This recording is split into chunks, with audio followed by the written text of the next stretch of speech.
Well, good evening and hello, and welcome back to episode 49 of Home Theater United. I'm still Sam Poston, and tonight I'm joined by two of our regular recurring guests, Todd Rice and John Rice, not related. I want to say hi, John, first. How's everybody doing? We're doing good. Good. We're getting ready for the holidays, ramping up the podcast again, getting ready for CES. How about yourself? Oh, just taking a couple days off and just hiding from the world. I know that feeling. I actually don't have a lot of PTO banked up this year, so I'm working through most of the holiday. How about you, Todd? You want to say hi and what you're up to? Yeah, good evening. Good evening, everyone. I'm looking forward to getting back in this with you, Sam. Since the last time, I'm on permanent time off. I retired back in Nice. the spring, so I've got plenty of time to kind of indulge in this activity now that I enjoy doing. So I'm glad you had me back on. Thanks. Nice. And that was the one of the things that I helped you with over the last couple of years, getting the Sonos and other components set up and ready for retirement. So congratulations on getting to that point and enjoying it. Thanks. Well, tonight we have a real downer of a subject. We're going to talk about movies that did not do well with critics and audiences, and some of them have been described as bombs. Some of them have set off um, deep feelings and angst and anxiety in viewers and participants. And we're going to kind of set back and talk about what we do and don't like about these six movies. Now, all three of us have watched each of these six movies, and we're going to talk about them one at a time. But before we did that, John had suggested that we kind of do a palate cleanse and do some positivity up front. And I thought that was an awesome idea. So we're doing what we call our first ever cinema shout out, movies that we like that may or may not have gotten the due that they should have gotten on first release and on home theater. So, John, as the guy that came up with the idea, why don't you tell us what your first cinema shout out of all time is? All right. Sorry. The My idea. I'm going to go through it pretty quick so we don't get bogged down. But my choice is a 2012 movie directed by Jeff Nichols called Mud. M-U-D, Mud. Right, and And who's the sorry. main guy in there? I know, but our audience might not. Well, yeah, sort of the headline is Matthew McConaughey, and he is doing the full McConaughey in this. Yep. And this is one of those kind of almost surreal dramas with really dark, mysterious characters, and you're never quite sure what anybody is. It's the type of thing that has to be, I think of kind of has to be set in the South, and this is, I forget where it is, but it's somewhere on the bayou. Um, and it, like I say, it is kind of a surreal drama. There's a boat up in a tree, Hmm. and there's strange people who it's like don't go by their names. I mean, there's a character named Neckbone. Like I say, there's a boat up in the tree. It has a surprising. I mean, it has an awesome cast. So on top of Matthew McConaughey, another major role is Ty Sheridan. This is maybe probably not as well known. This is one of his early roles. Sam Shepard, Michael Shannon. It has Reese Witherspoon in the least Reese Witherspoon role you'll ever see her in. She usually plays likable characters, and Hmm. it is a surprising turn. This is a very dark character she plays. Nice. Has Joe Don Baker, like I say, just really some. And one thing I would point out, there's some of those actors who I think of are kind of the backbone of acting, who are in tons of stuff and people don't know their names. Two particular ones who are in this movie, Ray McKinnon and Paul Sparks.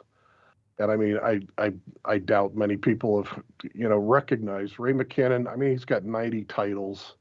He's probably most well known as the bona fide suitor in Oh Brother, Where Art Thou? Oh, yeah, yeah, yeah. I remember And him. Paul Sparks, who I think of where I um, identify him most, he was the newspaper critic in The Greatest Showman. Oh, it's not ringing a bell for me, but okay. Okay. Pretty major character in that. And Yeah. I mean, if that's what you knew him from, you wouldn't even recognize him in this because it's I think of it, it's a little bit like if people are familiar with Winter's Bone, Mm-hmm. the Jennifer Lawrence's first starring role before the Hunger Games. That real dark, nobody's really good. You're not quite sure who's really bad. Just very mysterious and deep really, characters, right? sorry. Not non two-dimensional characters. That's the one thing I remember from it. Yeah, these are really, a lot of scary people, Yeah. and it's just everybody's hiding something. Mm-hmm. Just really a spectacular bit of drama. Nice. Well, consider that our first ever cinema shout out recommendation. So I have seen Mud. I dug it. I'm gonna have to revisit it at some point because I did enjoy it, but there are levels to that film that John points out that you might want to watch time and time again to get new perspectives on it. Oh yeah, you can. It's one of those. The third time, you're still picking up new things. Right on. All right, Todd, why don't you tell us what your shout out is? Okay, so I misunderstood a category a little bit. So you might need to make a change to the notes before you post the podcast, but I did dig one up real quick. Okay. I'm going to change mine to what it was originally was to the Ministry of Ungentlemanly Warfare, which came out, I believe, in February or March. Yeah. I haven't seen it yet. Yeah, it was Henry Cavill's in it. The guy, recently is most infamous for getting removed from playing Superman into the new movie, and Alan Richson is in it, who a lot of people know now as Jack Reacher in the Amazon series. Okay, great. On Amazon Prime. Yeah. And I looked it up real quick. It didn't do well at all at the box office. Domestically, it made about $20.5 million, and internationally only another $9 million, so about $29 million all in. But it's a typical Guy Ritchie directed film in his style, kind of some outlandish characters, and it's based loosely on a real premise of a group of British soldiers that were on a special mission during World War II to capture a German boat. Okay. And I say loosely, right, because I looked it up after I saw the movie, because you're like, wow, this is pretty incredible what these guys did. And as in most movies that are basically loosed on historical events, there's a lot of padding put into place to make it a little bit more exciting or a little bit more funny in Guy Ritchie's case. But I thought if you like great Guy Ritchie movies, this is definitely one I think audiences will enjoy. You'll enjoy it, Sam, because he blows up stuff real good. Yeah, so that was my main question. Shit blows up good, right, Todd? Yep. Oh yeah. Okay. You'll love it. So a lot of people get killed. Yeah. And a lot of stuff gets blown up. So you know that I'm a member of AMC A-List. I don't know how I missed that one in theaters because that would have definitely been tops for things that blow up good. Probably was right in the middle of a lot of family drama that I had this year and losing both my parents. Yeah, probably was. So did you saw it on streaming, I'm assuming? No, I actually, it's one I went to the theaters and saw because it looked pretty good. Okay. And I enjoyed it so much that I have already purchased it on streaming. Okay. So I can watch it at home. Yeah. So did you bought it on Apple? I did, yes. Yeah, is it full price still? Well, no, because it had done so poorly in the box office. It came out. I grabbed it at under $10. So All that's right, kind of my. deal. That's kind of like my personal rule now. I Yeah. know anything that comes out, it's going to come out at full price, and then within a month, it's going to drop probably at about $10. Yep. And that's when I'll snatch it up, or sometimes I'll even wait until it drops down to the $4.99 bin, Yep. and I pick it up that way. Yeah, and I don't see that changing, right? That I was always an advocate for day and date releases between digital and the discs, and the theaters took my considered input and simply said no, or the the the producers, the studios, not the cinemas, but the studios said no, no, Sam, we're not going to do it your way. So that I said that's fine. I will wait till they're not, stupidly expensive for streams because, as you guys know, I'm an and person, not an or. I do streaming and discs. That's when I might actually, wait till I could get a good price on the disc for it, especially if stuff blows up good.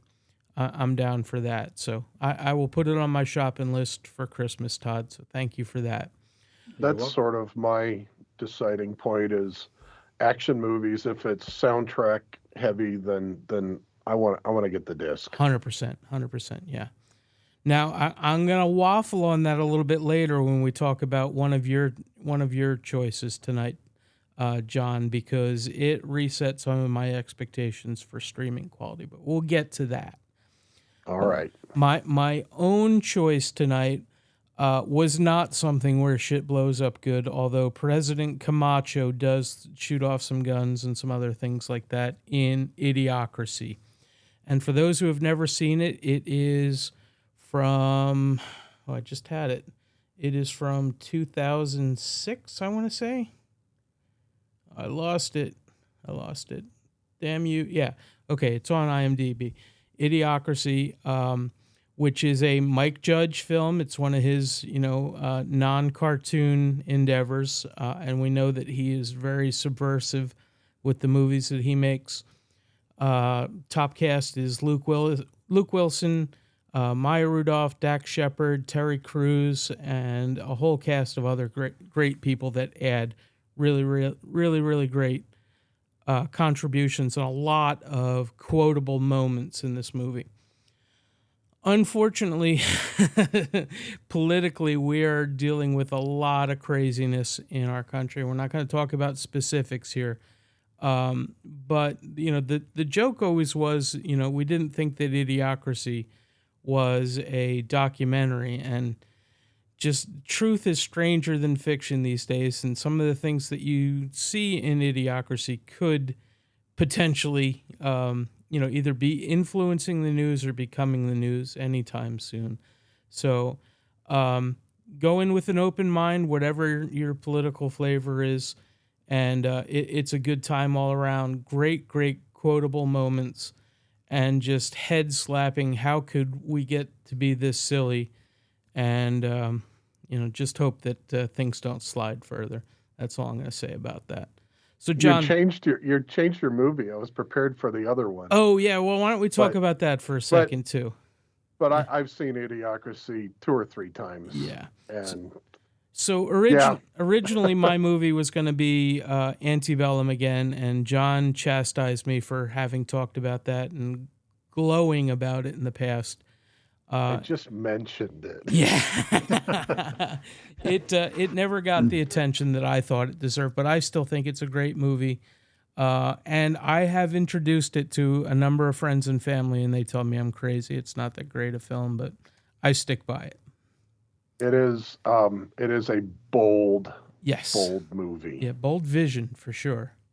And an I've only watched it once, so I haven't get a second time to kind of see if it works. It's one of those movie, not to give things away, but what sure. Like when does it still work? But yeah, one thing I just want to toss in, I think I said this last time, is how much Jenna Malone, I'm intrigued by so many of the roles she does, like in this. And I mean, man, she is in 100%. Yes. on this character. And I think there aren't a lot of actors, and maybe especially a lot of female actors, who want to so convincingly portray such a thoroughly despicable character. Yeah.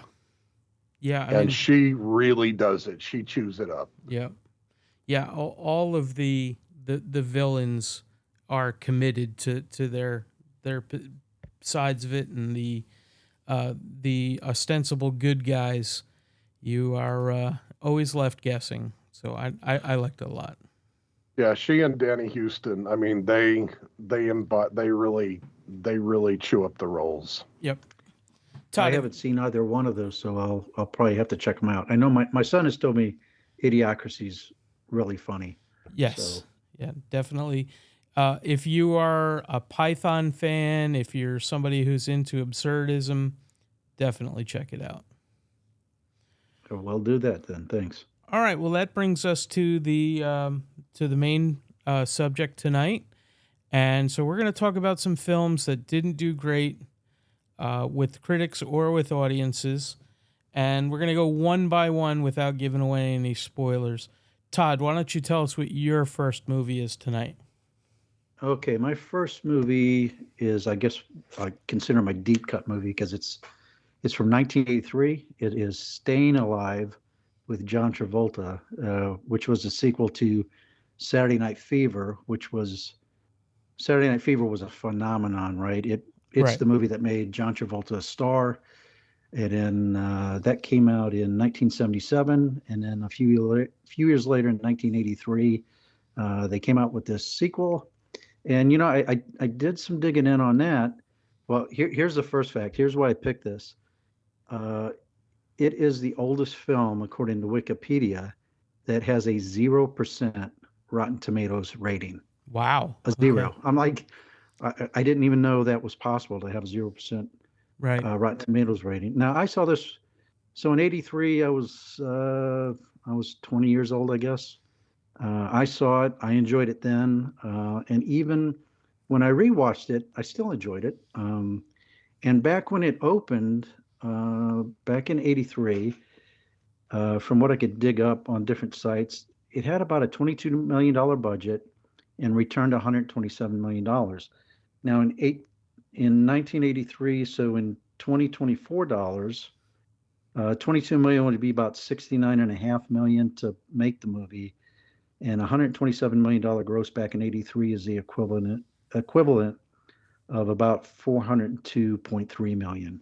So that's a hit, right? It's not bad. Yeah, that's a hit, right? It was a hit back then. But it did well. Critically panned. Critically panned. So here's one thing I remember that somebody called it Rocky in Tights. Well, so that was one of the things I was going to bring up. It's a Sylvester Stallone authored it and directed it. Correct? Yeah, he directed it. He was coming off the success of, Rocky III, I think, at the time. Mm-hmm. And from what I read, Travolta wanted somebody who could bring that kind of energy from Rocky III into that movie. And lo and behold, they managed to get Stallone to write and direct it. Right. Or co-write, I guess. I mean, it has all kinds of other bona fides, right? It's got Bob Fosse did some of the, or all of the costumes, but not necessarily the choreography.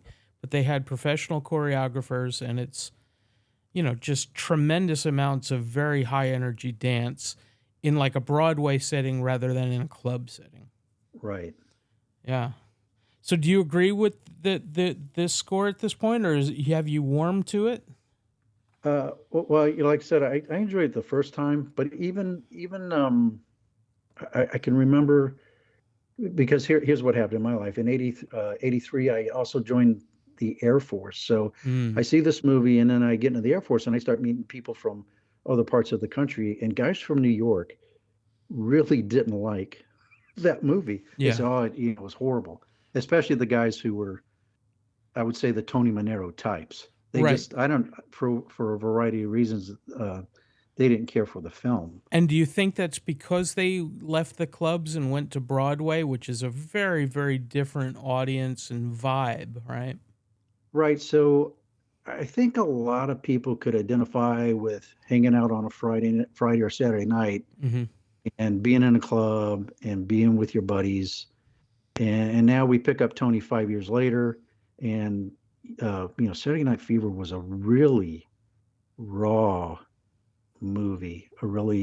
I mean, it had an R rating, and there Yeah. was a reason, man. There was a lot of good reasons they have the R rating, and then they made this movie, and it was PG. Yeah. Now we didn't even have PG-13 ratings in, right? So you've taken a character who was pretty rough and tumble in the first movie, and now you've cleaned him up. He doesn't curse. He's promised his mother he doesn't do nudity. Right. But he's still a womanizer, right? Oh yeah, but he was that was still his one downfall, right? He was right. still a womanizer. Yeah. And I just rewatched the movie. I actually rewatched it this morning to refresh myself. Mm-hmm. And I wrote down some of the dialogue was really corny. Like I'll give you an example. Travolta's he works by day teaching dance in like a dance studio atmosphere, and then at night he's waiting tables as a waiter serving drinks, and a couple of women want to take him home, and the girl said something like, good guys are hard to find, and then Tony Manero replies, well, why don't you try the army? And then another scene later on when his very sweet girl next door girlfriend shows up with some other guy who happens to be yeah. Frank Stallone, Yeah. Sylvester Stallone's brother, right?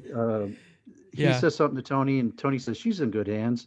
And then he says, who are you, Allstate? And Tony Yeah. says, yeah, you want disability? Yeah. So, there was that kind of Yeah. corny back and forth Yeah. stuff. Didn't have the bite of the first one, but still left him with almost debilitating, disgusting flaws. Yeah, yeah.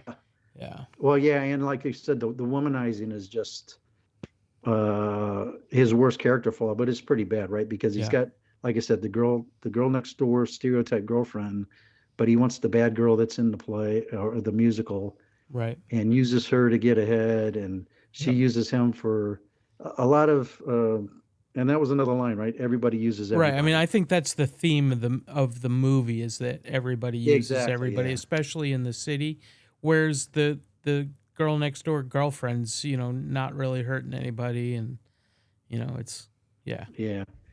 And I think one of the problems, right, is Saturday Night Fever had a massive soundtrack, Yes. Bee Gees. sales wise, like one of Yeah. the best selling of all time. Yep. And then in this movie, it's almost all forgettable. Yes. There's very few songs that stick with you. And I think a lot of the glory that Saturday Night Fever lives off of is people still play the soundtrack, listen to it. It's still big.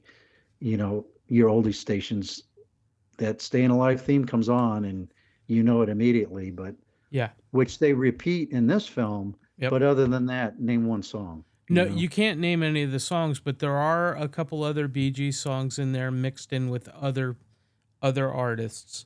Yeah, and and Staying Alive, strongly it's good. No, go Frank ahead. Stallone, right? It was like Yeah. Sylvester was really trying to promote his brother. Yes. So. Yeah.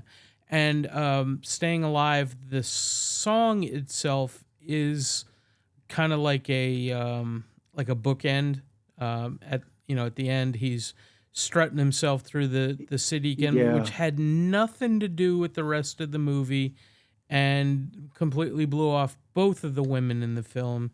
So that he Yeah. was on his own again. I don't Yeah, at understand the end, it. it's almost like a fanboy shout out. Yeah. It's With it's the wild. music. And then, there's a scene where he's going to a dinner party and he pulls the white suit out of the closet Yes. Yeah. and dusts it off and wears it to the Yeah. to the dinner party. So yeah, there's a lot of let's pull a little bit of the nostalgia out. Yeah. But let's clean this up so much that this character is almost not the same person. It's like a Disneyfied version of the original. Yeah. John, Yeah. what do you Plus- think? Plus, on the soundtrack, the other VG or two song I think of, weren't disco. They were ballads. Yes, Like How Deep yeah. Is Your Love and that. I watched them one after the other, and I might be mixing them together. Yeah. So anyway, yeah, actually I saw this in the theater summer after I graduated from high school with my girlfriend Cindy, and um, so I didn't really remember. I mean, I kind of remembered it, and I guess the main thing is that this is just definitely not my cup of tea, Yeah. and what I can't what I can't get past on it is that it's all revolves around this massive, earth-shaking show that they're doing, Hmm. and it is the most awful. Well, This let's talk about that too. All right. whatever it is not something that exists on Broadway in the Right. real world. Right. Three Right. stories tall, called Satan's Alley, is like bondage and light porno inspired. It's like a 42nd Street kind of thing. Um, it is just fucking weird. Yeah. Plus another thing, I mean, John Travolta is a good dancer, Yes, and he's good at the clearly. type of dancing at the type of dancing that was in Saturday Night Fever. Hmm. But the dancing in this is very acrobatic, and he can't do that. Really, I'm not a good judge because I thought the dancing was very good, even his. They were little 2-second clips of him flying across the stage or something, but Hmm. it is a completely different type of dancing. It's Well, more yeah, you're it's more gymnastics than it was in Saturday Night Fever. And but beyond the fact of just the stunning absurdity of that show, Hmm. and that because I think there must have been 20 minutes of the movie was the show, and Oh, honest to more. me, that was just painful. Yeah. No, yeah. go ahead, Todd. I'm sorry. Yeah, I mean, like I said, when I get back to like the Rocky and Tights, there's a scene where Travolta's trying to be the number one guy, replace the lead dancer, and the director comes out, gives him a pep speech, you know. So it, like I say, it just kind of, I think the Rocky and Tights fits because there was a lot of Yeah. those beats from the Rocky movies that came into this. I wrote it down. Like the director gives him the quote: "You got to stop worrying about changing other people and change yourself." And then just before they go to, he says, "You got to dance for them. Don't dance for yourself." Yep. So there was that type of stuff. And like you mentioned earlier, it was all focused on this production, right? And in Saturday Night Fever, you had other dramas going on. His brother coming home and giving up the priesthood. Hmm. His buddy who had a girlfriend that was pregnant, and he does a little suicide dance on the bridge, and then the other girl, Annette, who's trying to fit in with the guys, and the horrendous things that happens to her trying to fit in with the group. So there was a lot more going on in Saturday Night Fever, story wise, than just this dimensional. Hey, I want to get the lead in the dance show here. And I want to bang two girls at once. Yeah, Just well, and of course we're going to get on to Saturday, but just the family dynamics in of Tony's family Yeah. in Saturday Night Fever was right.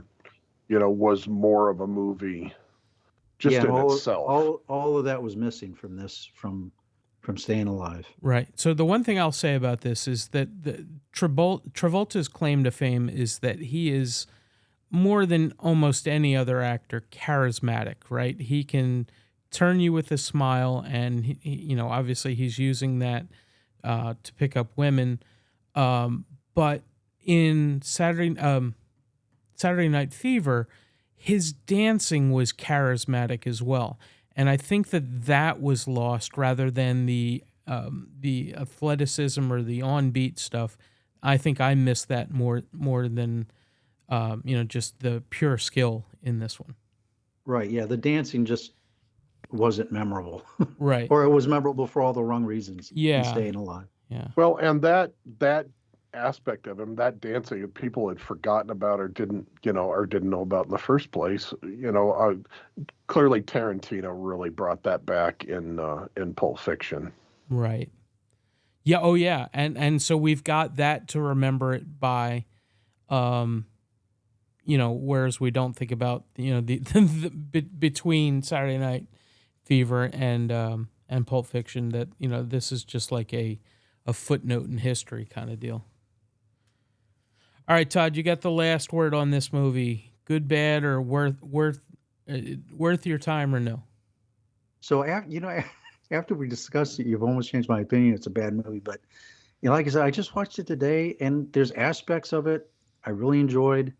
Yeah, some of it's corny, doesn't hold up over time, but I think anybody who's interested in John Travolta as an actor and hasn't seen some of his earlier stuff, I would recommend you watch it. Stream it cheap somewhere, Yep, and it's Don't on don't spend a Prime. lot of money on it. I spent $5 because I couldn't get it for free, but I don't know if it's on free anywhere. But $5 I think is worth it. Yeah, I did. Well, I bought the two for $9. Ah, nice. Okay. Yeah, had both of them. All right, so that's the final verdict there. John, what's your first movie? All right, I'm going to start off with the 2016 movie Passengers. Okay. Starring Jennifer Lawrence and Chris Pratt and Michael Sheen, and basically they're in the entire cast. If you look if you look it up on IMDb, you'll see some other people like Andy Garcia and Lawrence Fishburne. Cameos. Sorry, go ahead. They're cameos more than anything else. Andy Garcia barely even counts as a cameo. Yeah. So it is those three people for basically the entire 2 hours, and some computer voices, right? And some computer voices on top. Yeah. Right. Yeah. So it's a story of it's a ship taking, not refugees, but taking people to a new planet. They're populating other planets. Yeah, interstellar repopulation. Right. So it's a 120-year voyage, and what happens is that 30 years in, there's a malfunction, and the stasis pod for Chris Pratt's character Jim, it wakes him up, and he's left. Michael Sheen is there, and he's a cyborg, a robot, and so it creates a situation of this guy is empty, is essentially alone on this ship. There's 5,000 other people on it, but they're not going to wake up for another 90 years. And so that kind of creates a dilemma for him. And he makes a decision that I think that's one of the things that turns people off. He does something that's objectively awful. Yep. For his own survival, but is totally understandable. And I don't know how much, Sam, maybe you can aid me, because I don't know how much to give up, but obviously Jennifer Lawrence becomes part of the story. Right, yeah. So through his actions or inactions, Jennifer Lawrence becomes part of the story, and that's where he loses a lot of the critics and a lot of the viewers. Right. People, and even Michael Sheen's character, who is a robot, even just very, is kind of like, hey, when somebody's drowning, he's going to do what he can. Right. And, but also, without that, there's no movie. Right. And that did not alienate me at all, because I find it compelling, this situation of, what I think a lot of people lie to themselves about what they would do under such extreme circumstances. Yeah, isolation among them. Yeah. Go ahead, Todd. Yeah. Do you think that makes Chris Pratt a villain in the movie? Because I think don't mind a villain as long as he has a good motivation. And I can certainly understand that motivation, being alone like that for, I guess, until you die, right? If it's going to be a 90-year sentence, Yeah. and you're just Right. talking to the cybernetic robot behind the bar. But think about So, this: if he didn't do what he did, then everybody on the ship inevitably would have died because it would have taken multiple people to do the rescue mission that takes up the second third of the movie. I was going to mention that, maybe behind a spoiler, Sure. that ultimately, he did this horrible thing to Aurora, Jennifer Lawrence's character. However, if he hadn't, everybody would have died. Yeah. So that is a dramatic convenience there, and I do not see his character as a villain, as a bad person at all, because if he is at the point, he reaches the point where either I'm going to end my life, Mm-hmm. or I'm going to find a way not to be alone anymore. Right. Okay. I'm gonna put a pause on this discussion for 1 second. 1 second. Oh, hang on, that's not working. So that's your spoiler alert for the rest of the rest of our discussion. We are definitely going to go deep with the rest of our movies. So, okay. But I think, well, with the exception of my next one, right? I think most of them are old enough where yeah, people should have had an opportunity sure. to see them by now. Yeah. So I agree, but we're right. we have verged on the spoiler, and I don't think it's any. If you're still with us, you've pretty much gotten the idea. But yeah, Yeah. Right. Chris Right. Pratt, So- obviously causes Jennifer Lawrence to become part of the cast, and so yeah. Right. And from a very, I don't mind seeing the mechanics, because obviously without him doing that, without Jennifer Lawrence's character, there's no movie. Right. So, but yeah, I do not see him as a villain. I actually kind of loved this movie from the first time I saw it, and I understand the things people don't like about it. Yep. I do definitely recognize that later in the movie, the mechanics of it get kind of clunky, because Yes.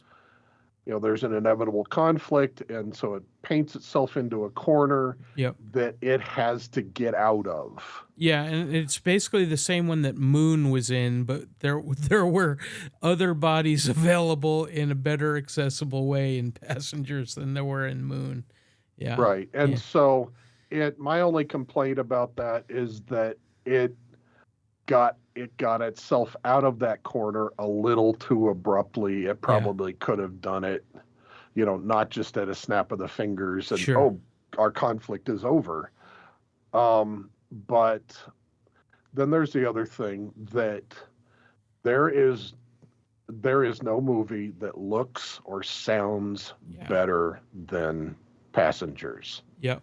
So I'm going to say that I saw this on streaming on Prime, as you had suggested. I watched it on an OLED and in my older upstairs 7.1.4 system, and it sounded and looked amazing. It is absolutely spectacular, and I tell you, if you want to show off your subwoofers, Yes. there's about probably a 15-minute period late in the movie where if the low end on your system is wanting it all, it may Yeah. melt. Because it is just ruthless. Yeah. And it starts off with it is a show off. big, It is an AV show off piece also. Yeah. Well, I'm going to have to check that out here at home then, because I saw it in the theaters. So, and I don't own a copy of it, but if it's available, like you said, on Prime, I'll have to check that out. It's free streaming on Prime with 2 commercial breaks. And Okay. I'm physically allergic to commercials, and I was able to walk in the kitchen and make a drink both times. So it was before it's pre-roll, I'm physically and allergic to like paying a the quarter. extra price to avoid the commercials. I'm with you, Todd. So Well, John. I do have the 4K disc, and Mhm. it's going to be just it. Which, if the streaming's great, clearly Yeah. the disc goes to 11. Yeah.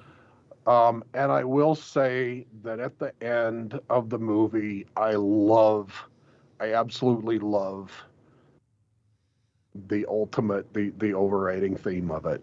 Yeah.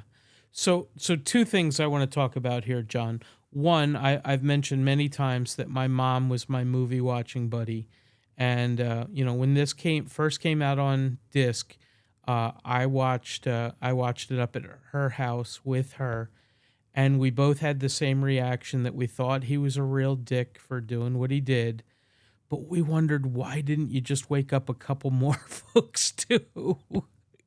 If you were in that situation, would you condemn one person, or might you think about doing, having a community? And Well, maybe you that probably don't want makes the us competition. yeah, well, yeah, maybe that makes us psychopaths. I don't know, Yeah. but I think he was. I think he was so aware of how horrible what he did was mhm, that he would. I don't think you know. And once she learns what he did, mhm, they are. I think he is deep down so horrified by what he did, and of course, she would never consider it, and so they just go with it. right.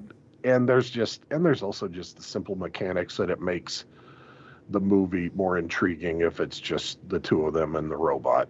So now, if they had had kids, would the ship recognize those kids and feed and take care, provide for those kids? That I Well, don't. that's not answered whether Yeah, they did. yeah, yeah, yeah. So interesting. Okay. What else you want to say about it, John? That's really just it. I think you had mentioned Solaris, Yes. Yeah. I still have yet like to see the like Steve original. like Steven Soderbergh's the remake Yeah. again, which was very expensive. It completely flopped. Mm-hmm. I kind of put it in the the unfortunate thing with this is it was a large budget movie that does not, sci-fi, but just does not have broad appeal. Even Um, even with two of the they're most popular actors of their generation, it just didn't right. hit. Right. Well, even more because the other it had George Clooney and Oh no, I'm um, saying Passengers. Right. Yeah. Yeah. Yeah. right. Yeah, well, clearly Jennifer Lawrence was huge and Chris Pratt was becoming huge. I mean, Yeah. I think this would have been after Guardians of the Galaxy. Yeah. So, yeah, it was yeah. And so and I have actually seen it. I just know there are people who hate this, with every fiber of their being. And I kind of think it's fabulous. Oh, I mean, it's glorious and makes you think. But I think what it makes you think about is, how far would you go to save your own self? Yeah. Well, and then like you say, there all this horrible thing everything is not good or bad because a lot of good comes from it, and like you pointed out, if he hadn't done it, everybody would have died. Yep. Well, you can write it any way you want, but that's how the story goes. Right. All right. Todd, you have anything else you want to say on this from your perspective? No, I think we've covered it for Uh, me. all right. So my easier of the two to discuss is Battlefield Earth. And so Battlefield Earth is from 2000, another John Travolta movie, based upon the book by L. Ron Hubbard, who obviously is the leader of the Scientology movement that Travolta adheres to. It is roughly a relatively linear story where an alien species has taken over and colonized Earth, and humans are being preyed upon. They're a species that's on the wane, and the aliens have a couple of interesting qualities about them. One, they don't really respect lives, even of their own fellow alien members. They're very loud. They're very Vulcan-like in that they're warriors, and they don't respect women, and they're always trying to get over on each other. And the humans capitalize on that, and yay rah, we're able to in the end, again, spoiler alert, uh, rescue the human species and bring ourselves back into prominence. It was an absolute bomb, and I can tell you that it has very little charm. It has very poor cinematography, I thought. And let's see if it lists the cinematographer here. I'm probably going to be surprised at who it was. It's directed by somebody named Roger Christian. The pacing is terrible. The story is relatively linear. Ron Hubbard has, a lot of flaws as a writer, but he definitely writes to, the eighth grader in all of us. And it just did not hit. And Travolta, chews up the scenery with his portrayal of this alien creature, and tries to bring the Travolta charm and just fails ultimately. What'd you guys think? Yeah, so I'll agree with you, Sam. It's one of the, I think, worst performances I've ever seen from Travolta. I was trying to figure out the accent. Was it British? Was it? I just couldn't figure out what he was trying to do that way. And then I was going Ferengi. I didn't. I try to remind myself it was made in 2000. So, Yep. And I watched it over Prime this weekend, and I didn't think the effects were too bad, except for the makeup, the costuming, Yeah. especially their hands. Yes. It looked like they had, I don't know, it looked like they had snow gloves on or something. And, Yeah. No, I'll and they say painted fingers on them. I couldn't figure out how they functioned the weapons. The CGI with was those big rubber hands. Yeah, the CGI was terrible, and the prop making was so bland that I couldn't believe that they were actually used in this movie. They're just black objects made out of pipes. I'm like, there's nothing to hang your head onto there. Yeah, I don't know. Looked like everything was on a budget, Yeah. a low budget. Well, and that's kind of what got my attention. I don't know if you've dug into this, because I didn't dig into it a lot, but there have been accusations from the backers that it was all sort of a fraud, and that they raised $73 million in funding, and the accusation is that they only spent $14 million on No, I making didn't. the film. No, that's amazing. And my gut feeling is, in 2000, they did not spend anywhere near $73 million on that film. Yeah, the CGI While you was mentioned that, I looked it cartoonish. up on Box Office Mojo, and it said, budget of $73 million, and then worldwide, it only made $29,725,000. So there was, if they didn't spend it, where did the money go? Yeah. Wow, Yeah, right to the church. I just thought it was kind of amusing.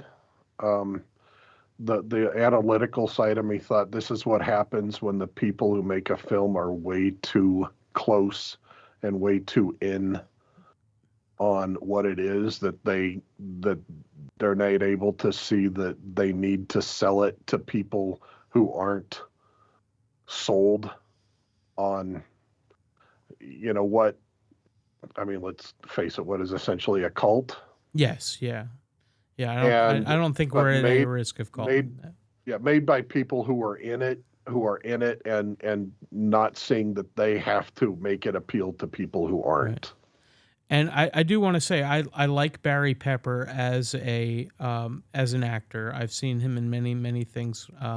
Very much so, yes. Yeah, and so he is generally great. I think his talents were wasted here as second fiddle to Travolta. and Forrest Whitaker probably steals the show over both of them. So I've always loved Forrest Whitaker.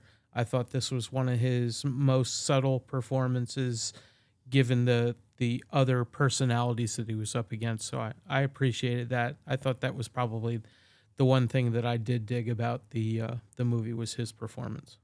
He really did seem to. It seemed like he was having a lot of fun with it. Yes. That he really got into the character. Yeah. Well, I guess Travolta did too, right? Because he was just so over the top that it was like, well, who is this person? This is not normally what the kind of work that this guy puts out. Yeah, but I think it was an ego project for Travolta. I think he was the driving force behind it, right, John? At least the financing and stuff like that. No doubt. Yeah. I have no doubt. Yeah. Yeah. So, all right. Well, that's about all I got to say about that. Todd, I did have a question for you about your first choice there, Staying Alive. Okay. Staying Alive or Showgirls? I've never seen Showgirls. Oh, I would say that they are very similar films. John, you've seen both, right? I've seen. Can you believe I bought who is it? Vinegar Syndrome, 4K, like super. I spent like $30 on it, and that was half price on Showgirls. No, yes, I can believe that. I've seen it once back when it first came out, probably on VHS, but might have been DVD. Yeah, it is also kind of just hilariously bad. Yeah. So I don't know what else to say. Okay. I think people pretty much know what Showgirls is. All right, let's jump back to. Go ahead, Todd. So I did just want to mention one thing about Staying Alive that I don't know. Maybe you're probably aware, but for those who aren't, at about 10 minutes and 36 seconds into the movie, Sylvester Stallone makes a cameo. Yes, I did see that. Yeah, in the streets. Travolta's walking down the street and he bumps into a guy and he turns around and you see his face for about a half a second. So he did the whole Hitchcock thing. Yeah. Hitchcock type cameo in that. Yep. I did catch it. Good find. I didn't hear any Wilhelm screams though. But I remember when I was a kid watching that and you saw that moment, people kind of cheered in the audience because Stallone was so hot at that time. Yeah, I mean he's still beloved. Maybe not as what he was back in the mid '80s, but I mean, I would put that guy's track record against anything. If this is his big stinker, good on him for that. You know? And to just, in all fairness, that I'm not a good person to I'm not a fair-handed maybe. We're Staying Alive. Where it comes to Staying Alive, it's just not something I'm gonna enjoy. Sure. But I think we've been fair to all three of our first choices, right? Yeah, I think I'm trying to. Yeah. I really tried with Battlefield Earth. I mean, I stopped and said, okay, just because I would be predisposed against, for things that have nothing to do with the movie. And I really did set my mind, okay, I need to give this a fair shot. All right. Well, go ahead, Todd. I made it through Battlefield Earth. I didn't hate it. I just thought it was really boring. Yeah, I know. I made it all the way through. I was disappointed in the audio and video quality. I didn't think things blew up really well, and I was hoping. I saw it. I might have seen it. I might have been the one guy that saw it in the theater, and I was, I shook my head and. It didn't ruin my childhood or anything like that. So, whereas, not yet. Yeah. So, but here's where I might be the bad guy. I'm a bad man. So I'm a bad man because I got a confession to make, guys. I think that this whole episode came about because I wanted people, including me, to see Ishtar, which is, and I will never forgive you. Yeah, I don't think I will either. I am so sorry, but I'm going to tell you a secret. I don't think it's as bad as people made it out to be. No, it's worse. No. Come on now. It was 26 years ago, 1987. Ishtar is not as bad as people made it out to be. All right, so let me set the scene. It's 1987. Dustin Hoffman and Warren Beatty are maybe not at the tops of their career, but edging on the outside of some of their bigger hits. And this thing comes out about a songwriting duo that is so bad that they go to Morocco because that's the only place where they can perform. And they immediately get swept up in a CIA plot that is trying to, cover for the local emir and against a population that is being downtrodden and, the rights taken away and things like that, which is a real thing that was going on in the 70s, 80s, and even today, where, the American government is interfering and influencing foreign governments, and we've seen, the fallout from that, pretty much all my lifetime. And it has very, very little charm. The songs are absolutely terrible. The chemistry never really feels organic. It's like, let's throw these two guys together and see what happens. And it feels like, what would happen if, the producers was a road show or something like that. But it just never gels. But again, I didn't feel like this deserved to be like the worst rated movie on IMDb or the film that most people hate the most. So with that, I'll kick it over to you guys to tell me how big a jerk I am. All right, who wants to go first? Go ahead, Todd. Go ahead. Bring the pitchforks. I could not make it through the movie, Sam. I tried. I even tried fast forwarding through some stuff. Mm-hmm. Warren Beatty and Dustin Hoffman are just so much better actors than what they were doing in this movie. Yep. I actually felt like I was watching, was it Harold and Lloyd from Dumb and Dumber? Yes. Yeah. Like a precursor to that. Yeah. But that Jim Carrey and I've forgotten his name now. They did much better at playing idiots than these two guys did. I just couldn't buy. Warren Beatty had a wife. Yep. Dustin Hoffman had a girlfriend, so they weren't losers. Yeah. They were guys that had jobs and were doing things, but their undying belief in their ability to write songs that were absolutely horrid was just. I just couldn't accept it. I couldn't accept that premise. And it from never those two actors. And it never got better, right? I mean, even the songs at the end are just as bad as they were at the beginning. Well, I never made it to the end, so I'll trust you that they were just as bad. I couldn't do it. As Sam and I have been friends for a long time. We're like, man, you were asking a lot of our friendship, Sam. Sorry, Todd. What do you think, John? Well, did you finish it? I make a point if I start a movie, I finish it, and I didn't. Oh, okay. You know what? Yeah. It's not that it's exceptionally awful. It's not Plan 9 from Outer Space or Manos Hands of Fate. Yeah. But it's so mind-numbingly mediocre. Yeah.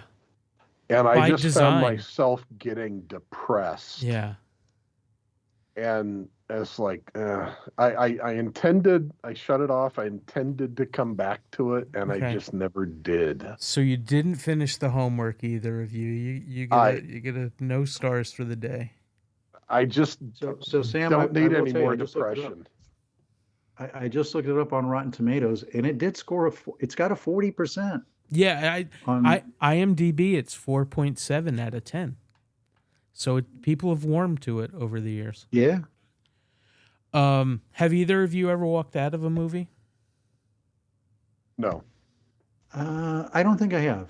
Now, if I pay for it, right, I'm going to sit there and watch it. So I think it was for my 13th birthday. My grandmother took me to see Jaws 3D. I was like, "You're going to hate this movie." She's like, No, it'll be fine. She walked out 5 minutes into it, and the jerk that I am, I stayed the whole movie. And she was telling me, no, you stay. And I stayed. And then I realized afterwards, no, I should have just left. So Did you You wait know in the what's car? you know what's hilarious? I saw Jaws 3D with the same girlfriend I saw Staying Alive. that's hilarious.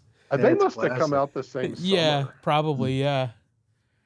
Oh, that's hilarious. And believe it or not, we're still in contact. So it's not she didn't like completely write me out of her life. Mm-hmm. Well, that's sweet. I will tell you again that the movie that I felt closest to for Ishtar was The Producers.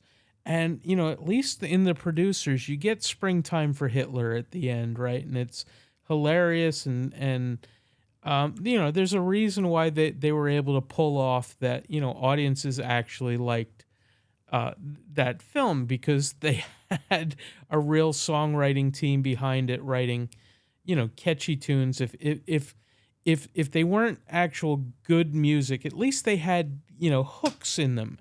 There were no hooks in the music that you could grab onto and say, that's funny or unintentionally funny. It was just bad the whole way. So, You mean in Ishtar? yeah, and Ishtar, yeah. Well, see, I expected them to be horrible songwriters. Mhm. I expect, I was hoping for there to be actual humor between these two boneheads. And it just didn't.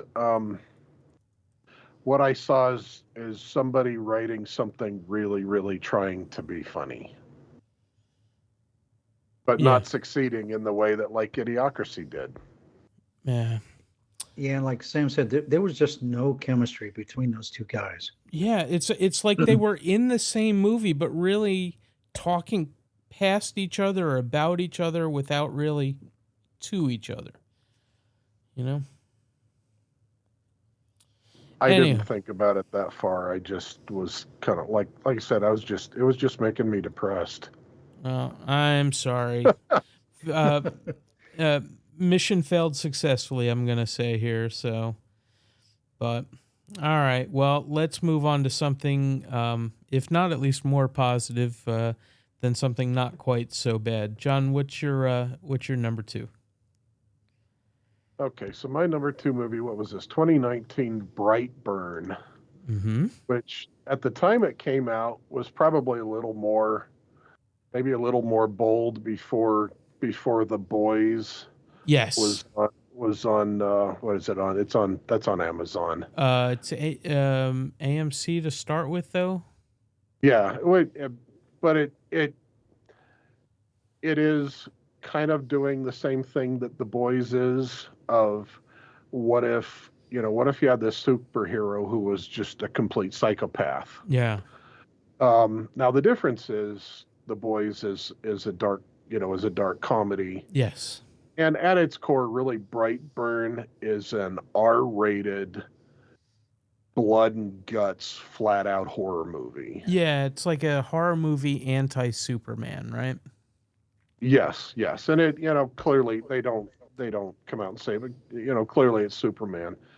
And so on one side, I find it interesting that, let's be real about this. What if there really was a 13-year-old boy who had superpowers? Yep. Would that turn out well, or would it turn out badly? Yeah.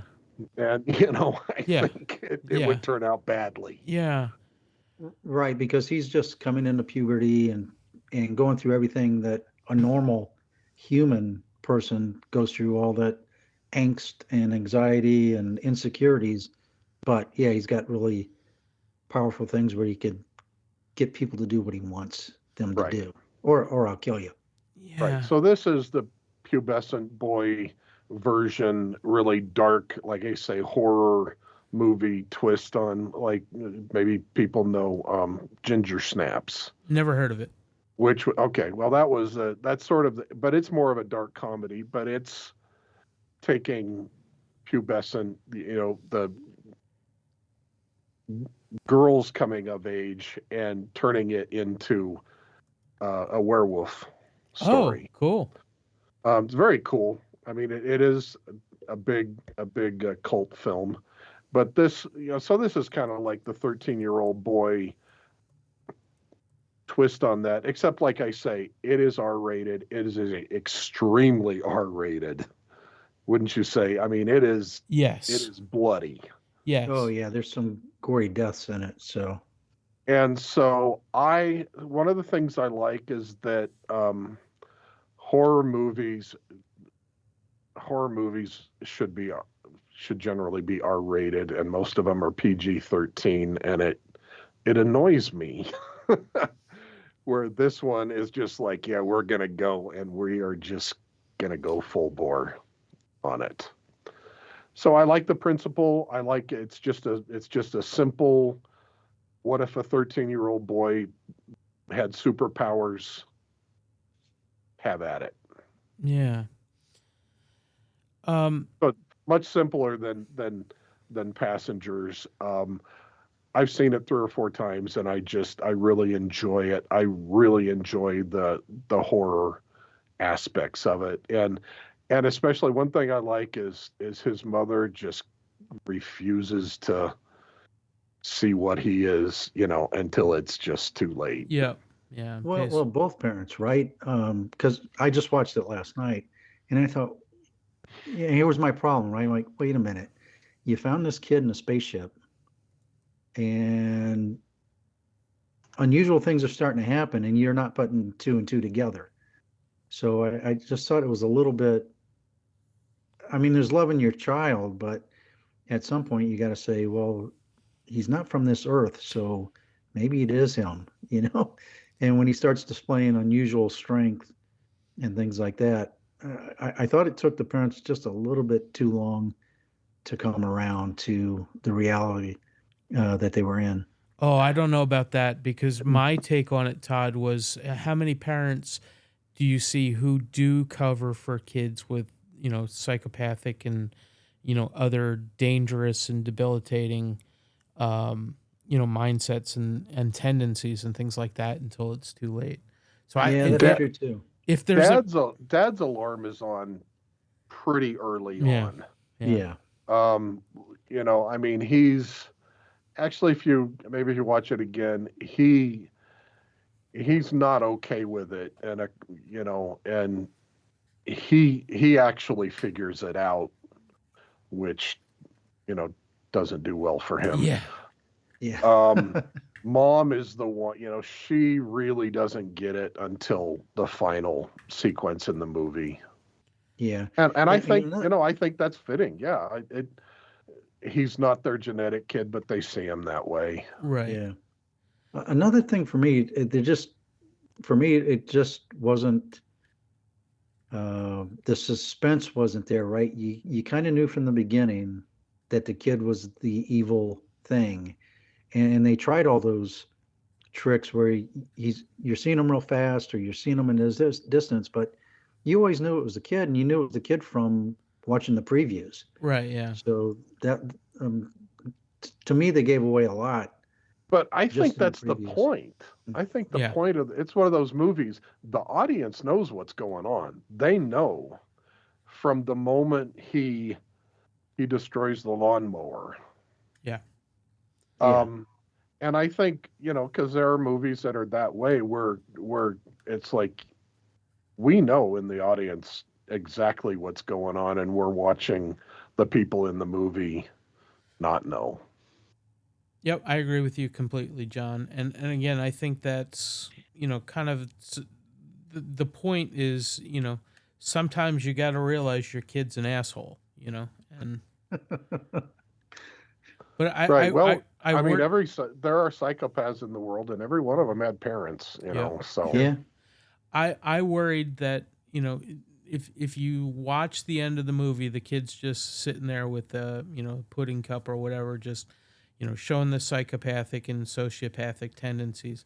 But I worried at some point, because I saw this in the theater, he also shows signs of being on the autism spectrum and stuff like that. And I thought that, either there would be some outcry against that, or he would be viewed as like a a spectrum anti-hero kind of thing, but I don't think any of those things really happen. I did a few Google searches, with those terms, and it's low key mentioned on a few of them, but nobody really makes a big deal about it either.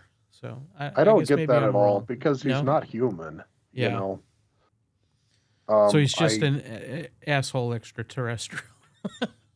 He's Well, just a 13-year-old Yeah, boy with yeah, superpowers, which yeah, is a yeah. terrible thing. yeah, I think another thing for me, when we're talking about why do people hate it, I mean, other than his mother seems to be the only person who discovered what his weakness was. yeah, And then maybe or maybe not she met her demise. But so if you do a sequel, right, how does anybody figure out what this kid's weakness is, or how yeah. do you battle this omnipotent, all-powerful being? And maybe that was the point because James Gunn was the producer, right? And now he's going on. He's making Superman, and that's always been a character flaw for me for Superman is he's just so powerful. How do you come up with a good villain to attack this guy that can, move planets and reverse time? Well, not So I mean, not even that, but how do you punish them if they do something morally wrong, right? right, Yeah, and Well, and that's one reason why I'm glad that it wasn't terribly successful because in my book there absolutely should never be a sequel. This is the story yeah, and leave the rest to your imagination yeah, what happens after, because I to me it wrapped it up perfectly. Um it was, and I'm not saying the movie's perfect. I totally understand mhm, why people don't like it, but I really do. And the horror works for me. The philosophical stuff works, and it's to me it's just kind of a cool. It was a better horror movie to me than most of them. Well, that's awesome that it has an advocate in you, John. I didn't hate it, but it left me, with more questions than answers going out of the theater. So that's cool. Well, and I think that's actually I don't like that movies have to be wrapped up in such a Sure. a tidy bow, which kind of is what they is what they did with Passengers, and to Yeah. me is maybe one of the weaker parts about it. I like that it's like just imagine, okay, and leave you with it. Yeah. Had you seen Chronicle? Oh yeah, I've seen that a couple times. Would Yeah, would you compare the two or not really? there's definitely a similarity.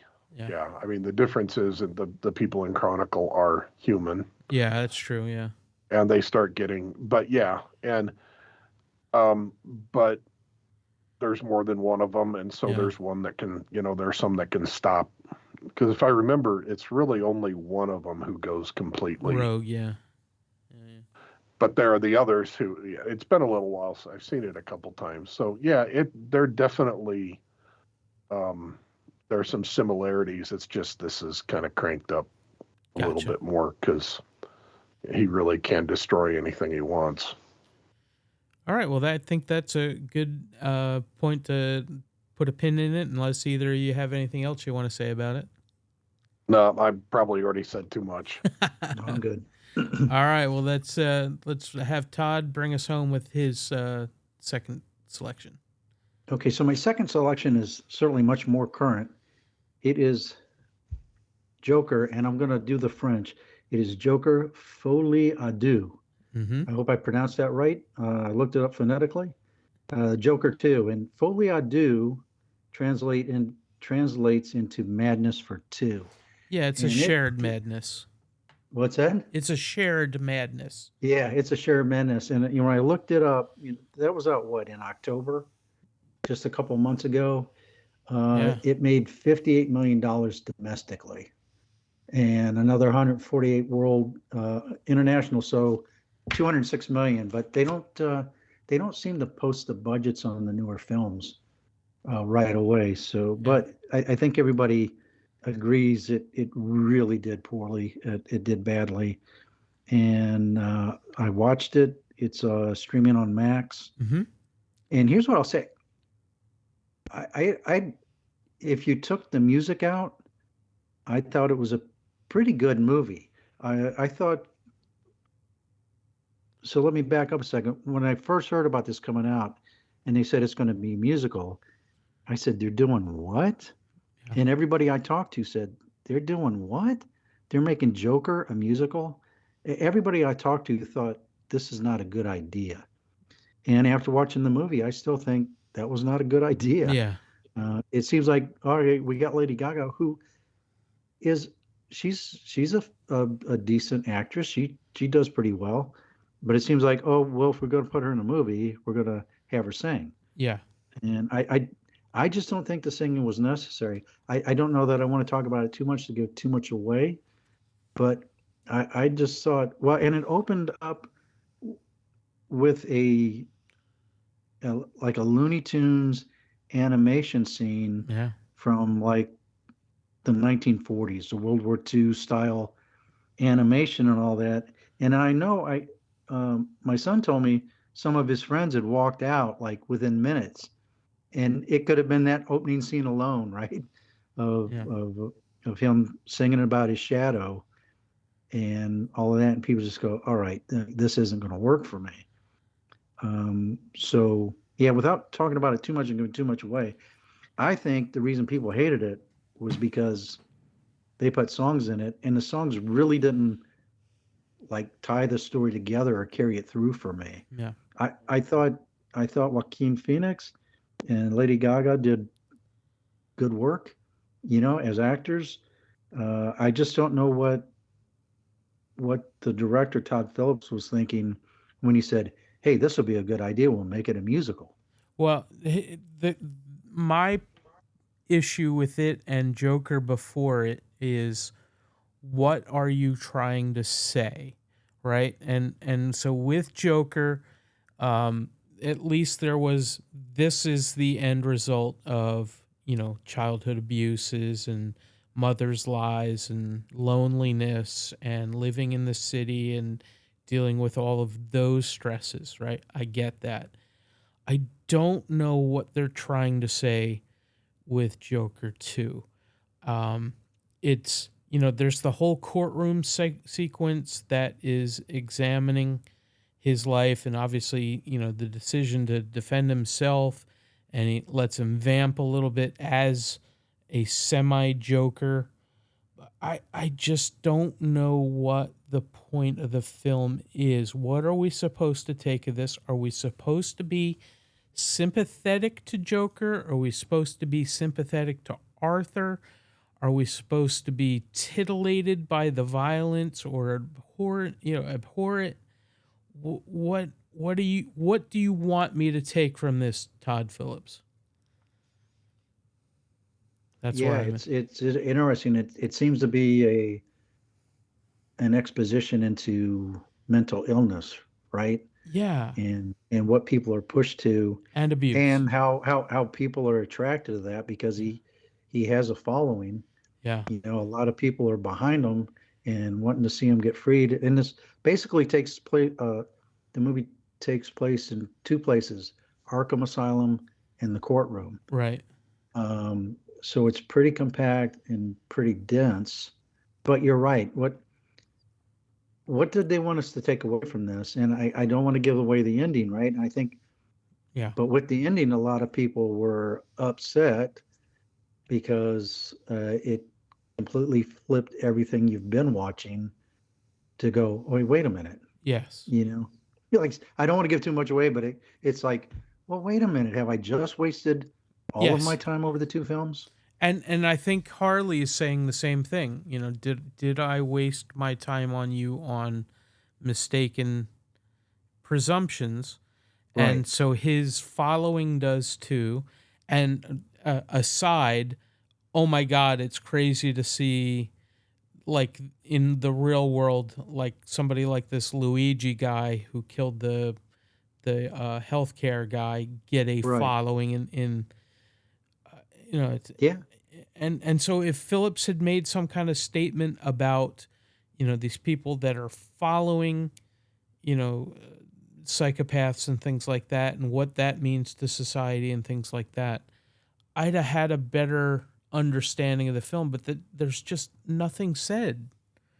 Yeah, he kind of like laid out here's the way it is, and art is kind of mirroring reality right now.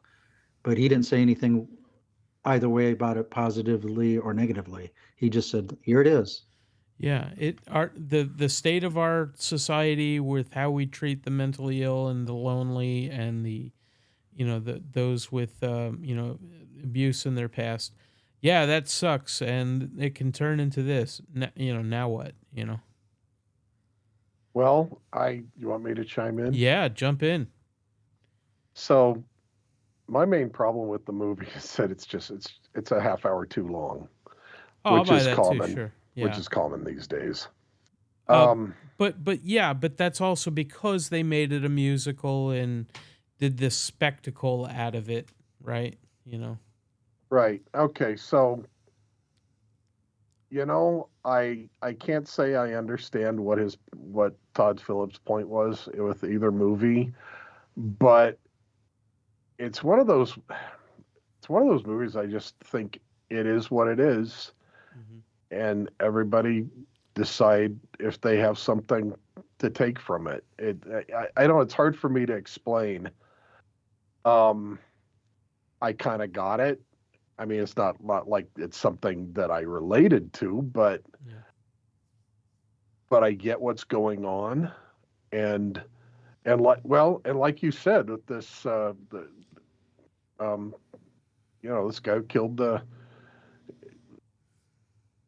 It's stunning the following that this actual murderer got, and there is kind of a parallel between Arthur and this real person, Yeah. because it's not a small thing, and it's twisted and it's demented, and I blows my mind. But look, it's happening. It happened, Yep. in real life. And so um, I think probably the point is to the movie isn't like, I want you to think this.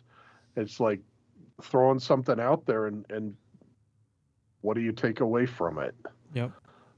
Um, And I find it interesting, and um, I talked about how which movie was I saying was mediocre?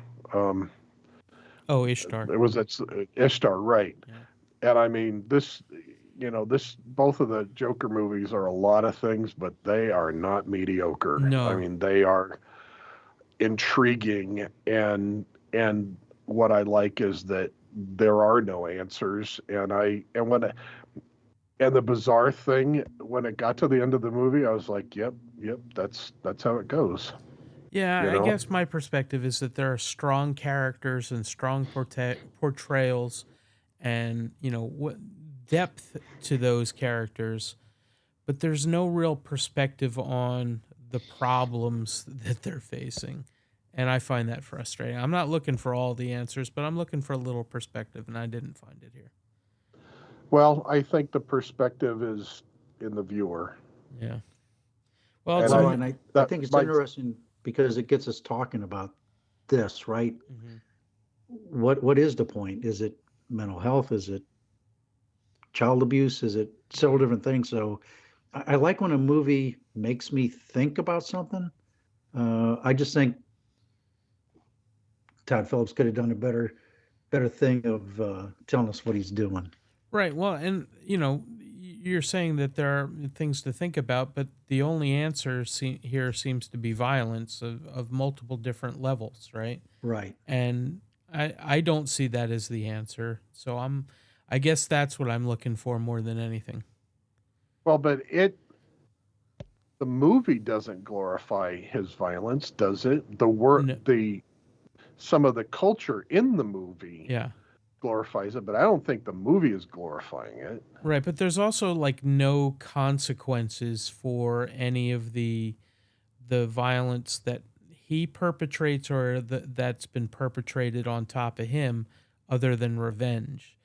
And there's no karma, there's no deus ex machina coming out to say this happened because of that, or this happened in spite of that. It's just, this is what happened. You make your own mind up about it. Well, but if you require that in everything, we're almost back to like a Sure. production code, Yeah, I get you. where there has to be a consequence. No, I'm not even saying there has to be a consequence, but a perspective or a point of view.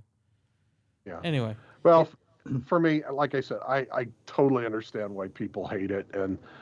And when I heard it was a musical, I just laughed and thought, yeah, that's perfect. It is going to piss people off, which I think was Todd Phillips' objective in a lot of Yes. ways.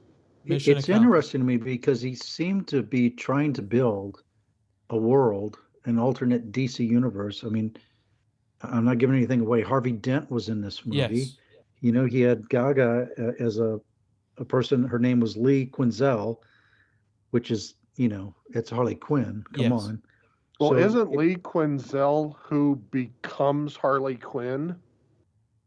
I'm not sure. I'm not Yeah. that I'm not, deep because into the I think canons. Harley Quinn wasn't originally Harley Quinn, and so in this minor spoiler, it's got Lee Quinzel, who never becomes Harley Quinn. Right. Yeah, but she kind of dresses in Harlequin stuff and puts the makeup on. So it looked like he was building towards something, but just really kind of blew it by making a musical. Yeah. You may not like what he did, but I think it was all very intentional. Yeah. Yeah. There's also a Harvey Dent event in the movie too, which Yeah. I thought was, leading to something, but maybe not. All right, well, gentlemen, this has been an excellent conversation. We don't deal with negativity too much on the show, but I think we handled it with grace and got some real interesting points in all around. So I thank you for that. We are going to do a good, bad, and ugly, but before we do that, I'll just note that I am super excited for CES 2025. I'm hoping that it's a double upgrade year for me for both my basement viewing and maybe even in my living room. Hopefully, we're going to see some bigger OLEDs there. Is this something you guys get you're into, or not even aware of, or somewhere in between? Not really into CES. I'm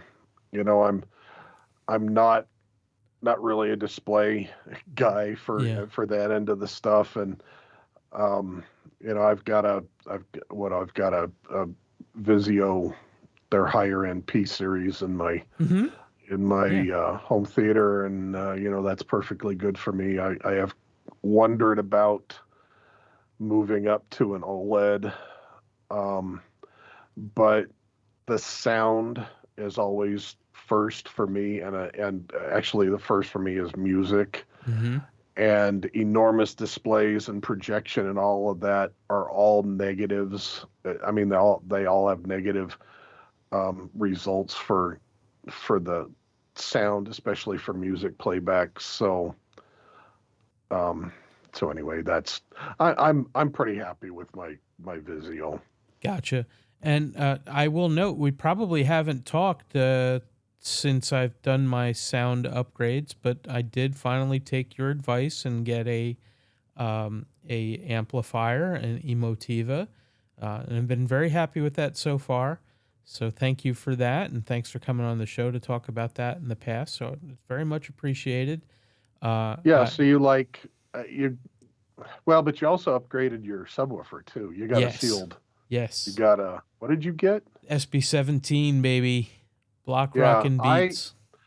Do you understand my thing of like, once you've gone with a really capable sealed subwoofer, I just don't ever see going with with a ported, or I've got dual SB16s and they are spectacular. Yep.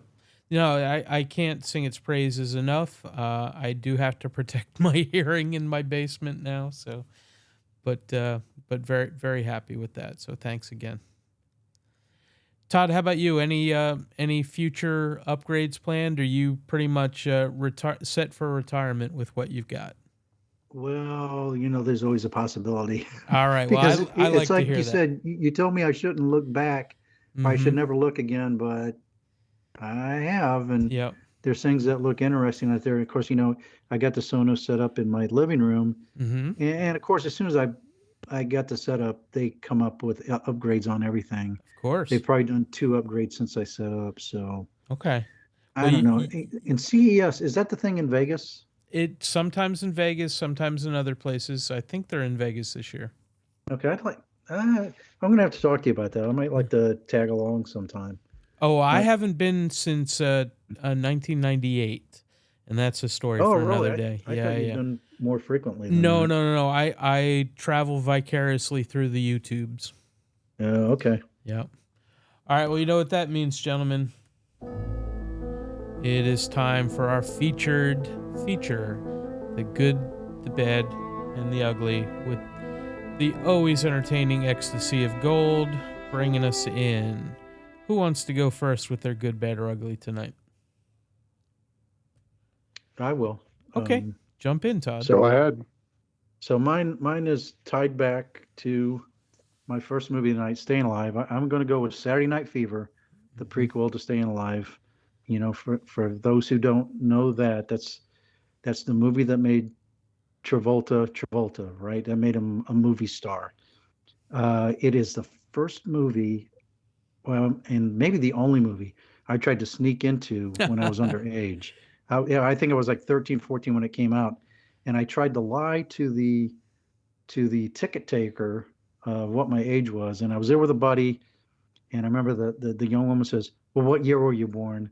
And the guy next to me spit out something ludicrous that would have made us like 30 or 40 years old, and she said, "Go away." But finally, a friend's mom took me, and I got to see it. That was before multiplexes. You'd have maybe 2 screens at a theater, and people would line up around the building to get in to see a movie. So it was huge for the time. Young Tony Manero working in a paint store by day, and then on the weekends he was like the king of the disco floor. It was a young man trying to escape uh, modest living, modest means. He didn't get along with his father. The big Italian family. In some ways, the stereotype. The father was really tough on the kid, gave him a hard time about everything, and he only really came alive when he was on the dance floor. And he hung around with his buddies, and they got into a lot of trouble. But when they walked into the disco, they were the kings. John, do you feel So like we're getting set up to be punked here? Oh, I- I think I I feel a punk I don't coming. really know Todd's taste in movies, but I have a pretty strong suspicion. All right, I'm going to let you go first then. Well, I would be very surprised if he wasn't a big fan of this movie. If he was or was not. What was not a big fan of this movie? Yeah, that's what I'm saying. We're going to get punked here. Yeah, no, I will be very surprised if he isn't a big fan of it. All right, well, I'm going to go. So you're going to say good. I'm gonna say good. Yes. All right. Sorry. I'm going to go out on a limb and all the way to ugly just because Todd has oversold this. And he did all the legwork on Staying Alive and all this. I think he's playing the long game on us, and it's ugly. What do you say, Todd? okay, so I'm going to say you are both right, and I'll explain why. It is a good movie, and you're right. It was what I saw when I was a kid, um, and then back in 2017, it was the 40th anniversary of the movie, and Fathom Events had a thing where it was playing at some theaters, and we went and saw it. And movies are like some movies are a time capsule Sure. of that time period when they were made, and this is certainly one of them. And the rawness of it, the language of it, there's some lines in there that I wouldn't even want to repeat. And when they said them in the movie theater in 2017, 40 years later, there was audible gasps from the audience. And it was specifically like homophobic, right? If I remember right. Homophobic, all sorts of ethnic, racial. Yeah. I mean, it was a bunch of white guys, white straight guys that didn't care for anybody but white straight people. Right. Yeah. and you know the scenes with Annette in the back seat of the car, the subject matter with the young man with his girlfriend who was pregnant. It's it's a good movie, but it's an ugly movie, man, Yeah. because it's just so raw and so real. Yeah. There were definitely, I mean, where I outright yikes. Yeah. And just the thing of this, if this movie was made today, it would be very different. So Oh yeah, they whatever that. couldn't make it today. Not with not with some of the content in it. It just wouldn't fly. No, so for whatever that is, I mean, people think it's good or bad. I just, it is what it is. But yeah, there were some genuine yikes moments. Yeah. Mm. Well, I haven't seen it in probably 10, 15 years, and I probably did remark on it at that time, but it's so far out of memory that I don't remember it. But I can appreciate that. There have been a number of movies from especially the mid 80s that I've gone back to and said yikes on them. Um so you're going with mixed, Todd, I guess. Yeah. Good and ugly. Yeah, good and ugly. All right. Well, I feel like I picked up on that. All right, I will jump into mine, John. I'm going to give you the last word here tonight. So I'm going to go with mine. I am a member of AMC A-list, and my latest A-list watch was the part 1 of Wicked. And what you know about Sam, liking and disliking musicals and disliking and liking stuff that blows up good and colorful and all that. What do you think? Where do you think I stood? You want to go, Todd? Sure, I'll go. So I think you tipped your hand a little bit on your last podcast with the audiologist, Mm-hmm. because you recommended it to her. So I think you liked it. Okay. Well, thanks for being a listener. What do you think, Oh, John? I listened to that and I forgot. I don't know if I missed that or I just didn't, because I was kind of thinking this really does not seem like a Sam movie. Mm. So I was leaning toward ugly, but I could certainly be wrong. All right. Well, like Todd's, you are both correct. This was the loudest movie that where shit did not blow up. It was a lot of very loud singing, and that was painful to me. I actually had to. I didn't really take any precautions there, but I did take out my hearing aid because I think it was making things worse. Well, the Um, higher frequencies was probably crushing yes, you. yeah. Uh, to be fair, I did see it in IMAX, which is always troublesome.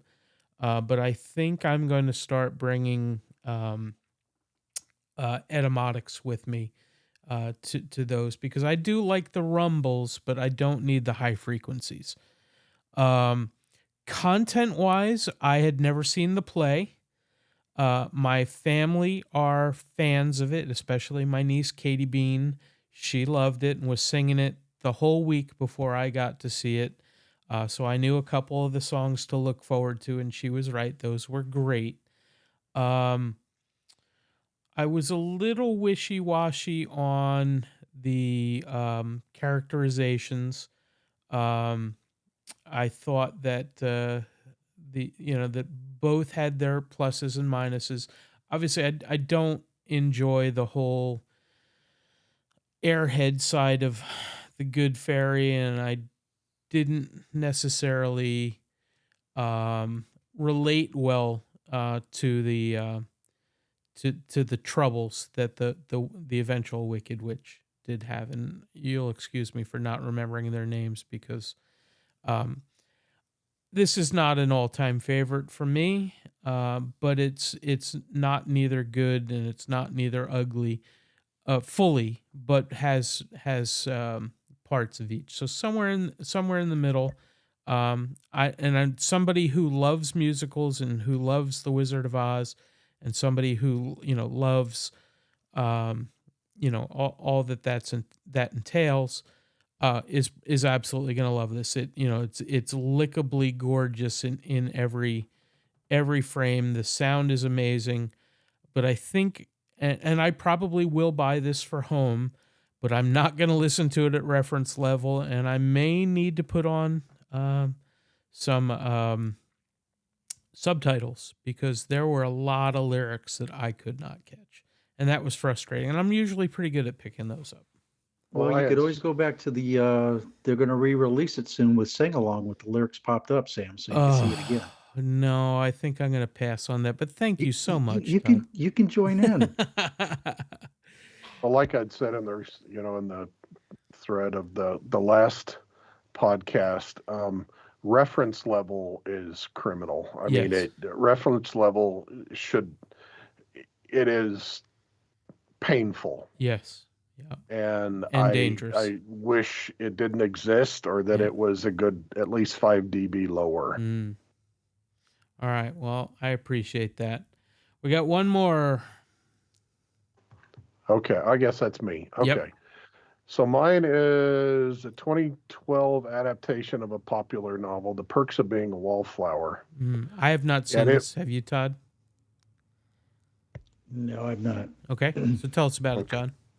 Okay, so it looking at the trailers, it looks like now I just forgot the name of the movie that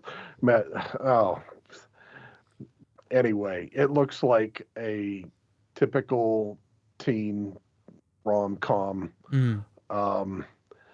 It's written and directed by the author of the novel, who had never directed a feature film before, and he's only done a couple since. Okay. It stars a guy who's not very well known. Logan Lerman is the geeky freshman. Started his first day of high school, and then there's Emma Watson and Ezra Miller are step siblings who kind of take him in. And so the Flash and Hermione, right? Yeah. So Ezra Miller, interesting because he's gotten a lot of press the last year or two for all the wrong reasons. So anyway, and it looks like I don't know, Fast Times or oh man, I can't believe that name just dropped out of my head, with Alan Ruck and Mia Sara and the teen comedy anyway. Oh, John, what's his name? The 16 Candles guy? No. That anyway. Ferris Bueller. Ferris Bueller's Day Off. Oh, gotcha. If you watch the trailer, it looks like the most blatant Ferris Bueller's Day Off. Oh, okay. So anyway, that's it. So guess away. I'm gonna let you go first, Todd. Okay, so I just looked it up real quick so I could see the runtime, because I know how you are on runtime. It's just a little over past 90 minutes, but since you said it looked like a Ferris Bueller copy, I think you're going to say it was bad. I think John's submarining us as well, and I think he is the world's biggest fan of this movie. So good. Okay. Hit us, John. I'm sorry. You done, Sam? Yeah. No. I'm going full good. You're going full good, and okay, and Todd as ugly. Yep. Okay, so it's something interesting about this. Like I said, the way it's marketed is absolutely, it could not be further from what it is. And this is also one of those movies. So that upsets people a lot of times when they think a movie's going to be one thing and it's something just like polar opposite. And it's also one of these movies that it sort of reminds me a little bit, if you've seen Atonement, the movie Atonement. No. Okay, sir. so it goes through this whole long story, and then like when the movie's almost over, this is not exactly the same, but there's something similar here, where it goes through the whole movie, and then all of a sudden in Atonement, the movie literally stops. Okay. I think you've mentioned that before, right? As being one of your favorites? Atonement is Atonement is spectacular. Now, Yeah. The Perks of Being a Wallflower is not the artistic piece of filmmaking that Atonement is. Okay. And that's not sarcastic. I mean, Atonement is a very artfully made film.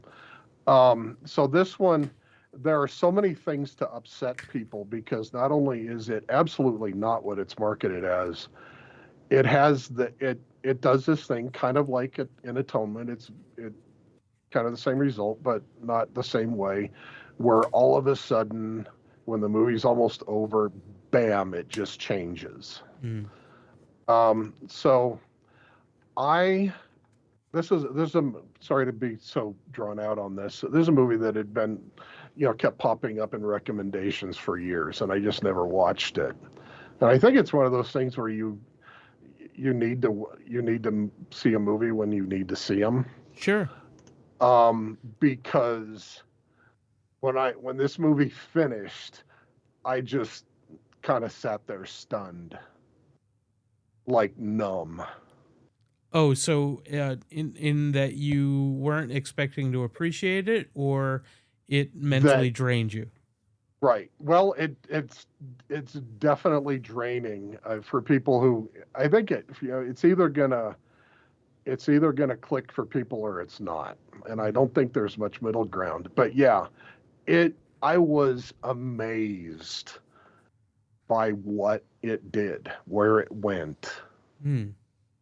It is so not Ferris Bueller. It is such an astoundingly heavy movie. Oh, okay. I mean, and that's why I gave you a clip. Yeah. It's not because if somebody did the trailer, it'd be like they're not, the movie is not going to be what they think it is. And I gave you a clip that's kind of early in the movie, a very, very, very small spoiler, because this will show you kind of more what the movie is like. Okay. So it is one of the most emotionally heavy movies I've ever seen. Okay, but is it good, bad, or ugly, John? It is spectacular. See, now is it? Okay, so it's good. Yeah. It is spectacular. To me, it is spectacular. It's gonna be, maybe again, the movie, your Antebellum. Yes. Very divisive. Yeah. So you I can see people despising this movie because it is so heavy. So you recommend it, but you will note that a lot of people will not buy what they're selling. It is, well, just that don't expect a teen rom-com, even though it's teenagers, and it is just a remarkably powerful movie. All right, and who do we blame for this mismarketing? Is it on the studio, the director, or it's got to be the studio, because the director is the author of the novel. Ah, I see. So it's got to be the studio. So and obviously everything that's in the trailer is in the movie. Yeah. It's just the tone is different. Right. So but the first time I watched it, as we were going in, there's just a real quick scene, maybe 10, 15 minutes in, where it's like, oh, whoa. And then they just like, oh, wait a minute, this movie is not what I thought it was going to be. And then a few minutes later, there's the clip that I gave you. Gotcha. No, I am absolutely stunned by this movie. I think it's absolutely fabulous. Well, I am putting it on my wish list right now, John. So you again are one of the best ambassadors for these kinds of movies. Well, I hope so. I think I'll have to check it out as well. Yeah. Just be prepared. All right. All right. Well, that's going to wrap it up for episode 49. We're closing in on 2 hours of chit-chatting about bad and some good movies. So I thank you both. But it's great to be back. It's been good. It was great talking with Dr. Anderson a couple weeks ago, but it is just as good to talk to old friends about the movies we love and the hobby we love. And I'm looking forward to 2025 because, as you guys all know, 2024 took a lot of my heart away. So looking for bigger and better, but what a way to go out of 2024 talking to you guys about movies. Any last words? Anything you want to promote or say or give a shout out to? We'll go I with just you. always love talking about movies. So Yeah. Yeah. Yeah, I do too, Sam. And thanks for having me on again. And let me know All when right. you're back in town. Yes, sir. I will be there just briefly tomorrow, and I'm not sure if I'm coming back for New Year's. But when I have some time to spend, you're going to be my first call, Todd. Okay, thanks. All right. Thank you both. Episode 49 out. See you in 2025, everybody.